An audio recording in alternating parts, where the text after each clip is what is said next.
ಎಲ್ಲ ದಾಳಂಬ್ರೆ ಬೆಳೆಗಾರರಿಗೂ ನನ್ನ ನಮಸ್ಕಾರಗಳು ಸ್ನೇಹಿತರೆ.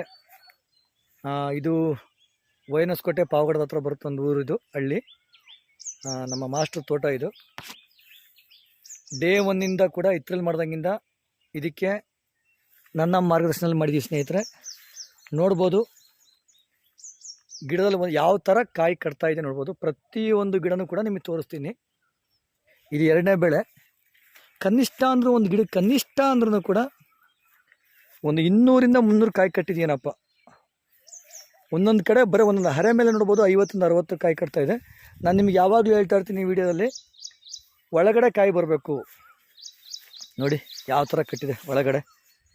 ಯಾವಾಗ ನಾವು ಫ್ಲವರ್ ಸೆಟ್ಟಿಂಗ್ ಟೈಮಲ್ಲಿ ಕಂಟಿನ್ಯೂಸ್ ಒಂದು 4-5 ಸ್ಪ್ರೇ ಮಾಡ್ತೀವಿ ನೋಡಿರಿ, ಪ್ರತಿಯೊಂದು ಗಿಡದಲ್ಲೂ ಕೂಡ ಇಲ್ಲೋಡ್ರಿ ಹುಲ್ಲಿನ ಕಣಜ ಯಾವ ಥರ ತುಂಬಿದೆ. ಬಟ್ ಆದರೂ ಕೂಡ ಕಾಯಿ ಎಷ್ಟು ಕಟ್ಟಿದೆ. ಈಗ ಆಲ್ರೆಡಿ